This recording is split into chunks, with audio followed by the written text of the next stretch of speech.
Are you confused about what your head and neck should be doing when you play the piano? Maybe you've been told that you have a head forward posture and you need to fix that. Or maybe you just feel tension in your neck and you're trying out different positions to see if that would help. It can be extremely hard to know where the head should eventually be, and it can also cause a lot more tension when you're trying to hold it somewhere. So in this video, I'm going to give you the exact solution to this problem so you never have to wonder if you're holding your head in the right position. As a concert pianist and a certified teacher of the Alexander technique, I now specialize in helping pianists overcome injuries, pain, and tension. And the things I know now because of my training, I never had access to when I was in the music college. So no wonder pianists are in the dark about what to do with their posture. So I want to tell you a little story. This is about FM Alexander, who created the Alexander technique. He kept losing his voice on stage as an actor. After trying many things, he started realizing that his posture and the way he was moving his body on stage had everything to do with his voice loss. So what he realized was when he was speaking, he was at the same time lifting his chest and pushing his head back and down. And as soon as he relieved the pressure from the head being back and down, so he started experimenting further.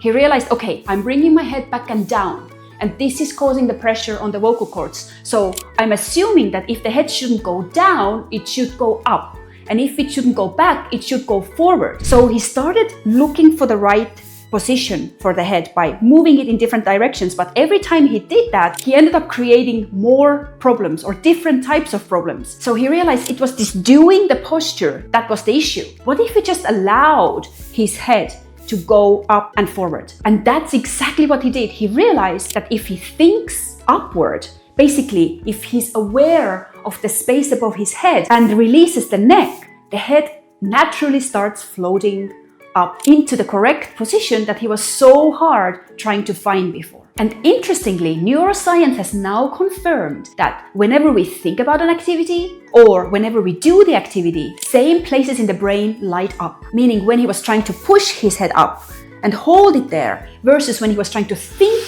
up, the same things happen physiologically but without the effort. So thinking up solved the problem that he couldn't solve physically. So just to clarify, thinking up doesn't mean looking up. It doesn't mean pushing yourself up. It simply means that without any effort or any doing in the muscles, you allow yourself to be aware of the space above your head.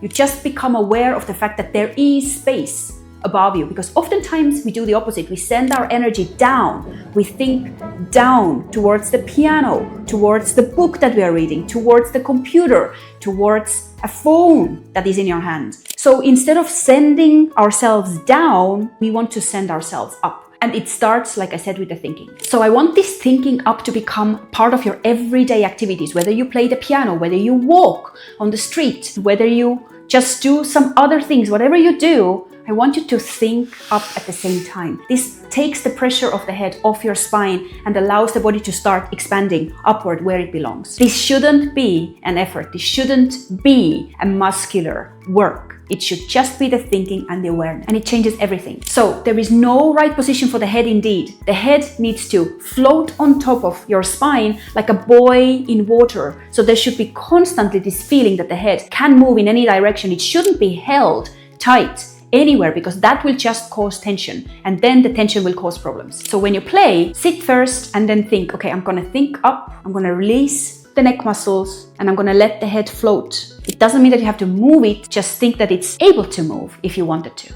There is no jamming, there is no tightness. And you can also encourage that with this little exercise where you allow yourself to look over your shoulder, and then you allow yourself to look over the other shoulder. And you can keep doing that for a bit, and then you can look up, but make sure that your head, the back of your back, there is this fluid feeling in the head. And this is the right way. At some point, just stop, but keep the memory of the movement going. Allow that to take effect. Release little muscles in your neck so that you're not holding the head anywhere. Allow this tiny micro movement. Also release the jaw. The jaw is very important when it comes to neck freedom and head positioning, because this tension here will affect the tension everywhere else. So the head can't float up. And releasing all that makes you feel immediately taller, brighter, clearer, calmer. And that's what we want. This is the position you want to play from. And if you then have to take your head forward, do, but bring it back into this lightness. If you have to take your head this way, do, because all of the positions that your head can take are allowed.